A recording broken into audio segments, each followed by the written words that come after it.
Somnifère, le podcast.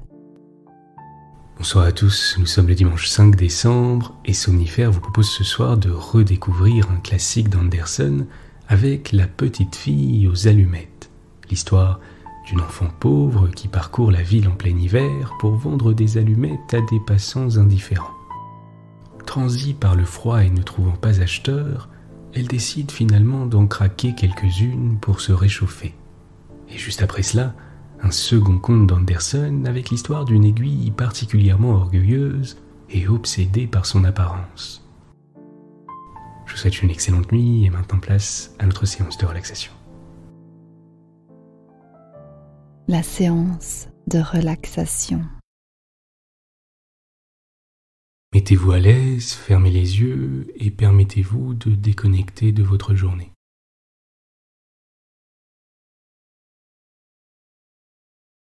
Prenez simplement quelques instants pour observer votre position sur le matelas, le rythme de votre respiration, sans rien attendre de particulier.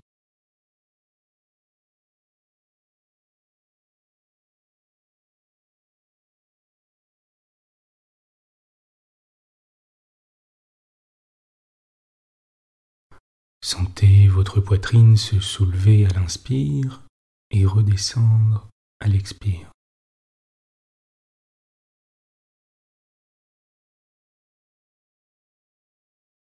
Portez votre attention sur votre visage et commencez par relâcher la mâchoire.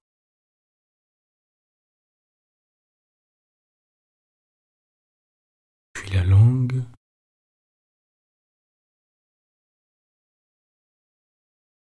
puis le nez et les joues, et vos paupières. L'espace entre vos deux sourcils qui se décrispent, et enfin votre front.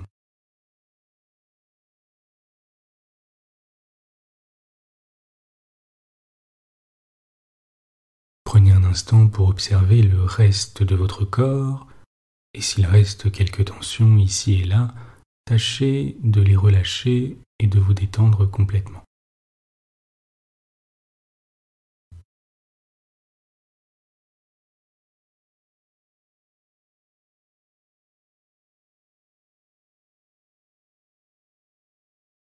Plus vous inspirez, plus vous vous sentez calme et paisible.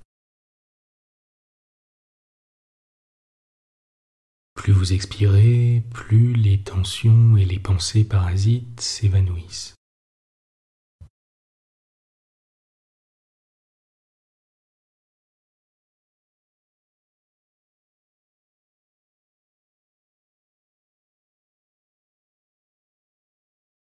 Imaginez à présent une plume qui a la capacité d'irradier la détente et la relaxation partout où elle passe. Elle peut être de la couleur que vous souhaitez, mais elle a la particularité d'être incroyablement douce, aussi douce que le cachemire.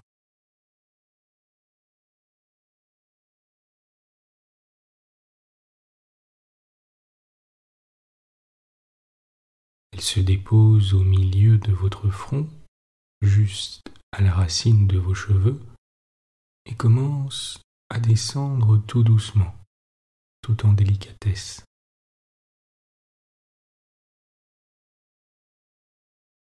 Jusqu'à votre nez,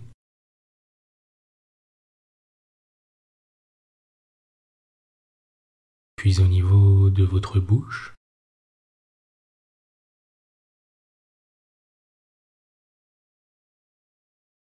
puis de votre menton.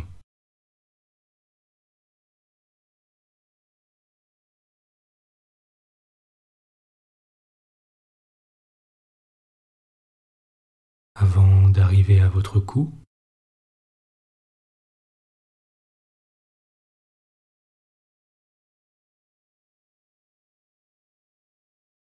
puis au niveau de la poitrine.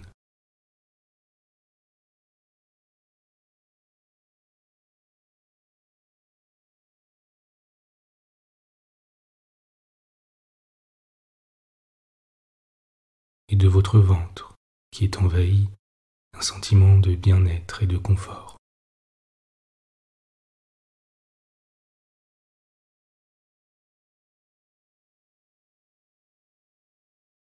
Et enfin de votre région pelvienne.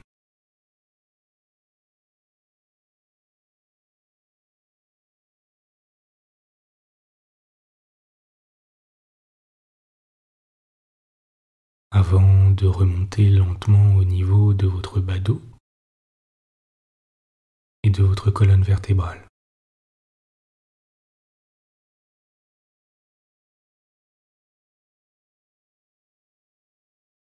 Vertèbre par vertèbre,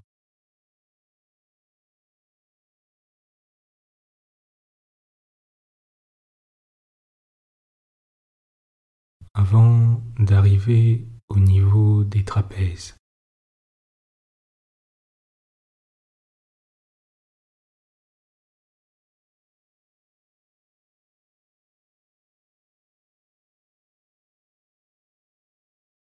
Et de vos épaules qui s'abandonnent complètement sur le matelas.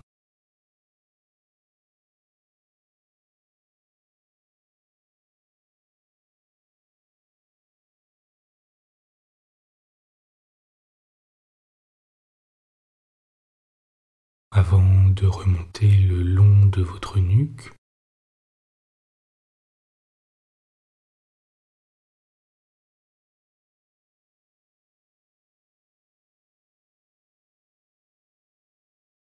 et de votre tête, désormais parfaitement relâchée.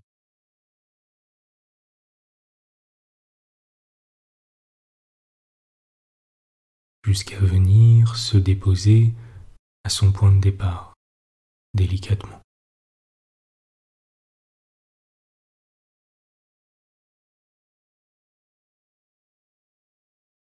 Prenez un instant à présent pour ne rien faire d'autre que d'apprécier ce moment de tranquillité.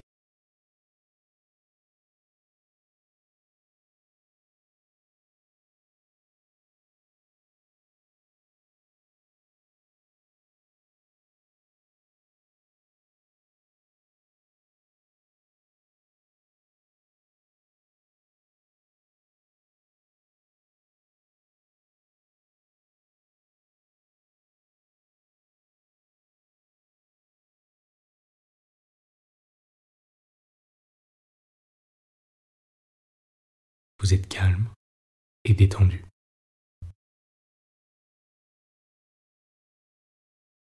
L'histoire du soir.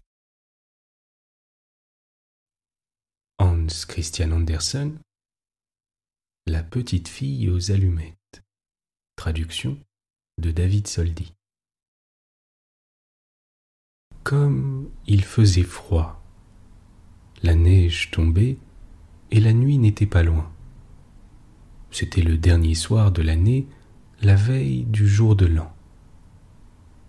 Au milieu de ce froid et de cette obscurité, une pauvre petite fille passa dans la rue, la tête et les pieds nus. Elle avait, il est vrai, des pantoufles en quittant la maison, mais elles ne lui avaient pas servi longtemps, c'étaient de grandes pantoufles que sa mère avait déjà usées, si grandes que la petite les perdit en se pressant de traverser la rue entre deux voitures. L'une fut réellement perdue, quant à l'autre un gamin l'emporta avec l'intention d'en faire un berceau pour son petit enfant, quand le ciel lui en donnerait un. La petite fille cheminait avec ses petits pieds nus, qui étaient rouges et bleus de froid. Elle avait dans son vieux tablier une grande quantité d'allumettes, et elle portait à la main un paquet. C'était pour elle une mauvaise journée, pas d'acheteur, donc pas le moindre sou. Elle avait bien faim et bien froid, bien misérable mine. Pauvre petite. Les flocons de neige tombaient dans ses longs cheveux blonds, si gentiment bouclés autour de son cou. Mais songeait-elle seulement à ses cheveux bouclés? Les lumières brillaient aux fenêtres, le fumet des rôtis s'exhalait dans la rue. C'était La veille du jour de l'an, voilà à quoi elle songeait. Elle s'assit et s'affaissa sur elle-même dans un coin entre deux maisons. Le froid la saisit de plus en plus, mais elle n'osait pas retourner chez elle. Elle rapportait ses allumettes et pas la plus petite pièce de monnaie. Son père la battrait, et du reste, chez elle, est-ce qu'il ne faisait pas froid aussi? Il logeait sous le toit, et le vent soufflait au travers, quoique les plus grandes fentes eussent été bouchées avec de la paille et des chiffons. Ses petites mains étaient presque mortes de froid. Hélas, qu'une petite allumette leur ferait du bien. Si elle osait en tirer une seule du paquet, la frotter sur le mur et réchauffer ses doigts. Elle en tira une. Ritch, comme elle éclata, comme elle brûla. C'était une flamme chaude et claire comme une petite chandelle. Quand elle la couvrit de sa main, quelle lumière bizarre! Il semblait à la petite fille qu'elle était assise devant un grand poêle de fer orné de boules et surmonté d'un couvercle en cuivre luisant. Le feu y brûlait si magnifique, il chauffait si bien. Mais qu'y a-t-il donc? La petite étendait déjà ses pieds pour les chauffer aussi. La flamme s'éteignit. Le poêle disparut. Elle était assise, un petit bout de l'allumette brûlé à la main.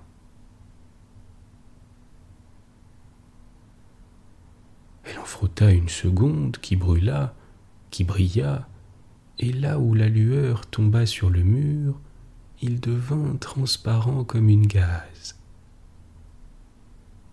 La petite pouvait voir jusque dans une chambre où la table était couverte d'une nappe blanche, éblouissante de fine porcelaine, et sur laquelle une oie rôtie farcie de pruneaux et de pommes fumait avec un parfum délicieux. Oh surprise! Au bonheur! Tout à coup, l'oie sauta de son plat et roula sur le plancher, la fourchette et le couteau dans le dos, jusqu'à la pauvre fille. L'allumette s'éteignit, elle n'avait devant elle que le mur épais et froid. En voilà une troisième allumée. Aussitôt, elle se vit assise sous un magnifique arbre de Noël. Il était plus riche et plus grand encore que celui qu'elle avait vu à la Noël dernière à travers la porte vitrée chez le riche marchand. 1000 chandelles brûlaient sur les branches vertes et des images de toutes les couleurs, comme celles qui ornent les fenêtres des magasins, semblaient lui sourire. La petite éleva les deux mains, l'allumette s'éteignit, toutes les chandelles de Noël montaient, montaient, et elle s'aperçut alors que ce n'étaient que les étoiles. Une d'elles tomba et traça une longue raie de feu dans le ciel. « C'est quelqu'un qui meurt, » se dit la petite, car sa vieille grand-mère, qui seule avait été bonne pour elle, mais qui n'était plus, lui répétait souvent « Lorsqu'une étoile tombe, c'est qu'une âme monte à Dieu. » Elle frotta encore une allumette sur le mur. Il se fit une grande lumière au milieu de laquelle était la grand-mère debout avec un air si doux, si radieux. « Grand-mère, » s'écria la petite, « emmène-moi. Lorsque l'allumette s'éteindra, je sais que tu n'y seras plus.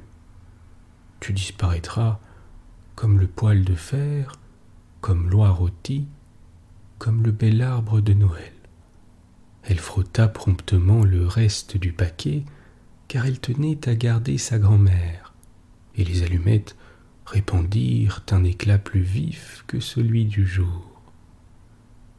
Jamais la grand-mère n'avait été si grande ni si belle.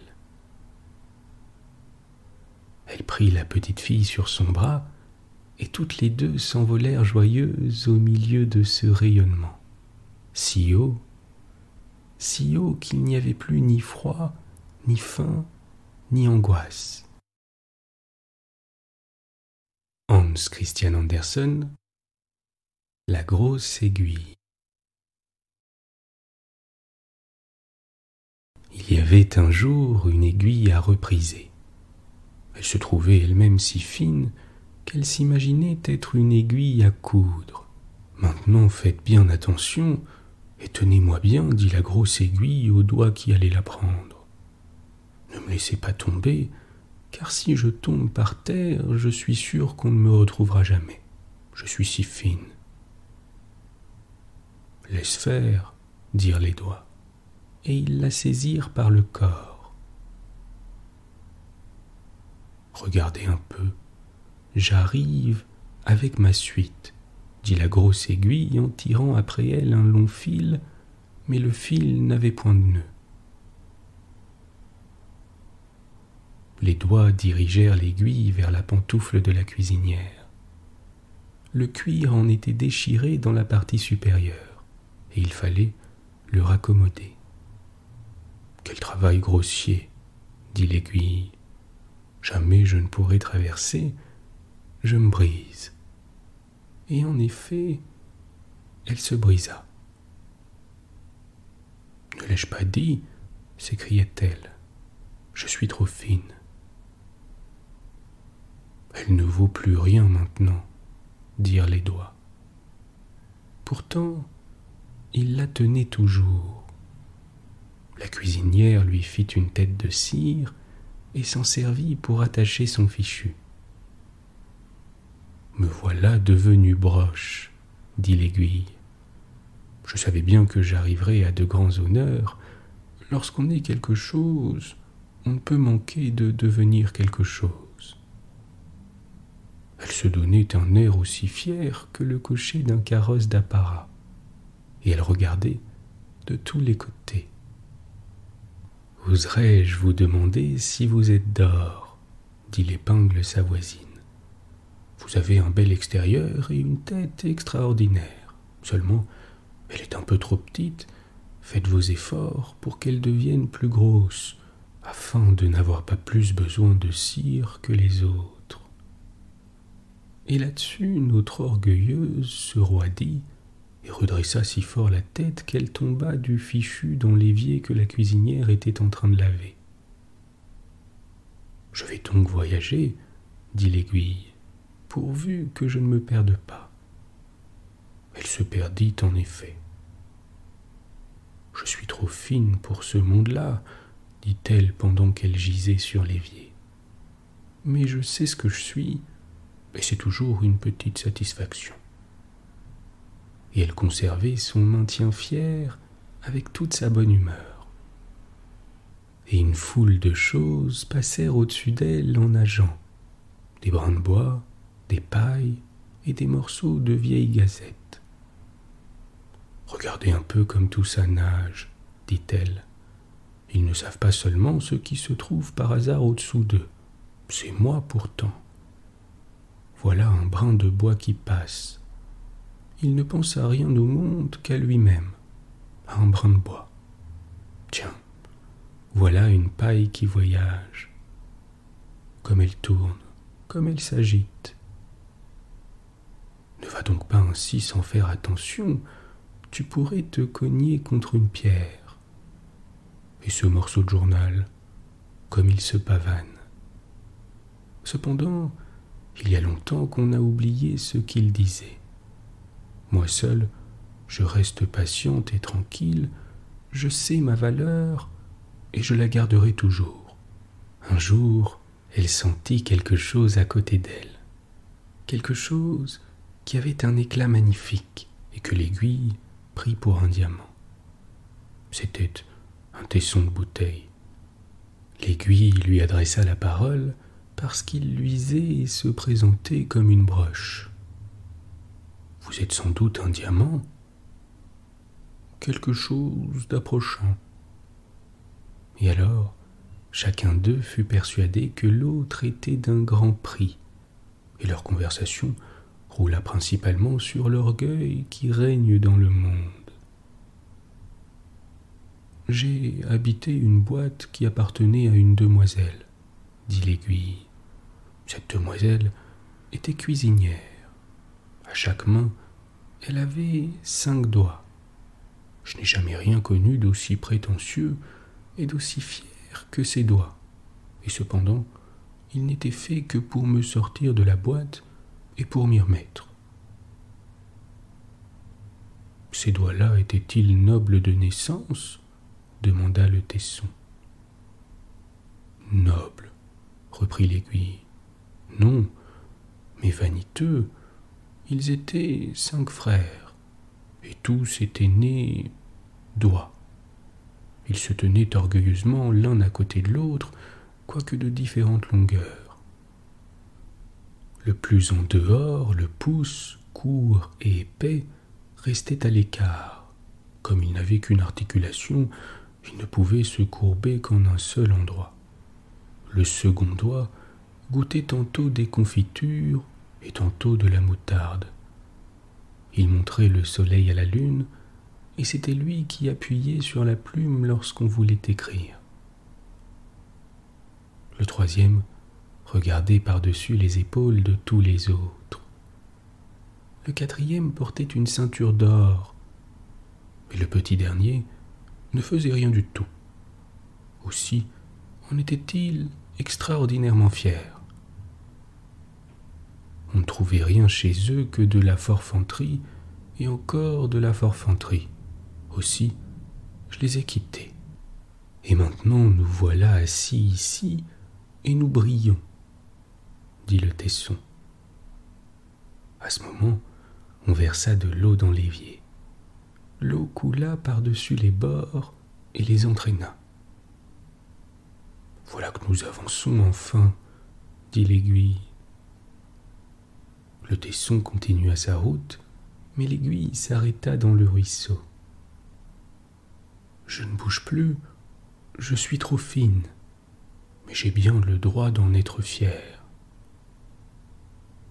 Effectivement, elle resta là tout entière à ses grandes pensées. Je finirai par croire que je suis née d'un rayon de soleil, tant je suis fine. Il me semble que les rayons de soleil viennent me chercher jusque dans l'eau. Mais je suis si fine que ma mère ne peut pas me trouver. Si encore j'avais l'œil qu'on m'a enlevé, je pourrais pleurer du moins. Non, je ne voudrais pas pleurer, ce n'est pas digne de moi. Un jour, des gamins vinrent fouiller dans le ruisseau. Ils cherchaient de vieux clous, des liards et autres richesses pareilles. Le travail n'était pas ragoûtant, mais que voulez-vous ? Ils y trouvaient leur plaisir, et chacun prend le sien où il le trouve. « Oh là là !» s'écria l'un d'eux en se piquant à l'aiguille. « En voilà une gueuse !»« Je ne suis pas une gueuse, je suis une demoiselle distinguée, » dit l'aiguille. Mais personne ne l'entendait. En attendant, la cire s'était détachée et l'aiguille était redevenue noire des pieds à la tête. Mais le noir fait paraître la taille plus svelte. Elle se croyait donc plus fine que jamais. « Voilà une coque d'œuf qui arrive », dirent les gamins et ils attachèrent l'aiguille à la coque. « À la bonne heure, dit-elle. Maintenant, je dois faire de l'effet puisque je suis noire et que les murailles qui m'entourent sont toutes blanches. On m'aperçoit au moins. Pourvu que je n'attrape pas le mal de mer, cela me briserait. » Elle n'eut pas le mal de mer et ne fut point brisée. Quelle chance d'avoir un ventre d'acier quand on voyage sur mer. C'est par là que je vaux mieux qu'un homme. Qui peut se flatter d'avoir un ventre pareil ? Voilà, une bonne constitution. Plus on est fin, moins on est exposé. Crac, fit la coque. C'est une voiture de roulier qui passait sur elle. Ciel, que je me sens oppressé, dit l'aiguille. Je crois que j'ai le mal de mer, je suis toute brisée. Elle ne l'était pourtant pas, quoique la voiture eût passé sur elle. Elle gisait comme auparavant, étendue tout de son long dans le ruisseau. Qu'elle y reste.